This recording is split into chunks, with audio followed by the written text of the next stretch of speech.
Alright, what's going on, guys? Tomcat here, and today I am bringing you another front drive to rear drive swap drift build in Forza 4. This time we are doing the 99 Honda Civic Si. Not the most common drift car, but I thought you guys might want to see it since this front drive to rear drive swap series is all about doing cars that nobody really uses. And first off, I want to say I was actually a little bit hesitant to build this car because I've tried a couple of the other front drive Hondas and swapped them to rear drive, and it didn't work out very well at all. But I was actually quite surprised with this car, as you'll see later on in the video when we get to the actual drift run.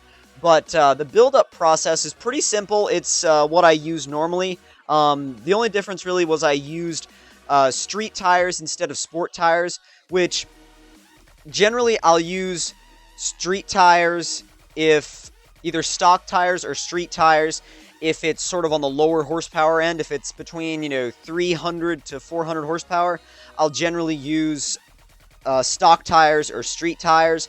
But if it's anything above 500, then I'll use sport tires. So that's kind of the formula I like to go with when I'm building these drift cars, and I think it's a good system to go with. It generally works for me because once you get above 500 horsepower, you start needing extra grip. I never use race tires because that just kind of messes up your drifting, and it doesn't really work very well, at least not for me. I personally don't know anyone that drifts with race tires. I think race tire drifting is a little bit odd. They're not really suited to drift. But anyway, enough of that. The engine, I decided to, I believe, yeah, we swapped in the Integra motor, and I think that was a pretty good choice since this is a car that we need to bring the horsepower up on it to get that back end to slide, because I was thinking it was gonna have some pretty hefty front wheel drive characteristics even after it was swapped to rear wheel drive, kind of like a couple of the oh gosh, I think I did either a Fiat or a Citroen or something European and front wheel drive that still kind of felt front drive after converting it to rear drive. We left the body stock because for some reason the customization menu decided not to show the body panel pieces even after, waiting there and waiting for them to load, which I have no idea why it did that. But if you guys have any idea why it would do that, let me know in the comments below so I can fix it in the future, because I really want to know, obviously, what the body panels look like. So, even though I wasn't able to get any body panels on here, or aftermarket body panels anyway, it still looks pretty cool with these BBS rims that we chose. And, I mean, it's not that great looking of a car. It's a Honda Civic. There's not much to... I mean, I'm sorry, but there's not much to look at. It's a Honda Civic. So, I mean, as far as when I first started driving it, hitting this first burnout, I was really surprised at how much it was willing to spin its rear tires.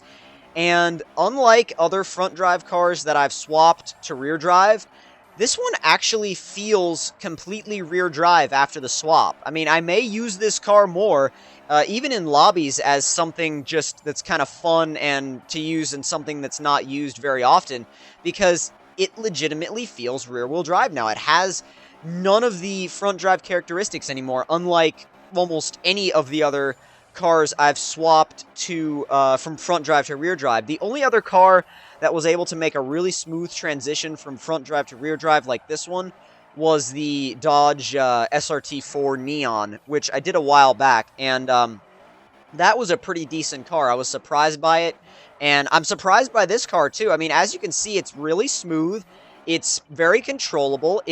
Although I do come really close to spinning it up here, which right here I thought I was going into the wall, but look at that, kept the points. I thought I was going to either spin or go into the wall, and I kept the points. I was so happy right there. Oh my god, when I was recording this, when I was recording the gameplay anyway, I was so surprised back there that the game didn't take my points away.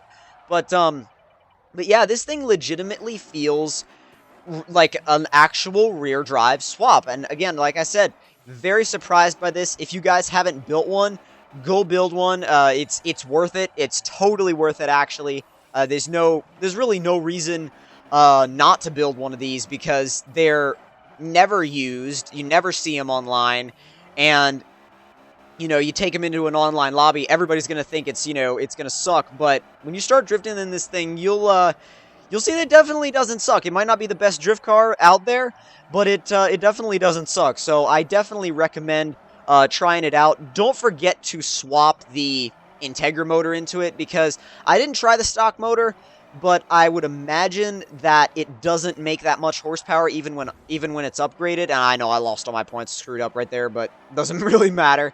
Doesn't really matter since this was a solo drift run. But yeah, the only thing I can say about this car is don't forget to swap the Integra motor into it, because if you do that and you copy the tune setup that I have right here, then it actually works really, really well. So if you guys enjoyed the video, don't forget to hit the like button. Tell me in the comment section below what car you want me to build next for a front to rear drive swap. And if you're new to my channel, don't forget to subscribe and follow me on Twitter for more. See you guys later.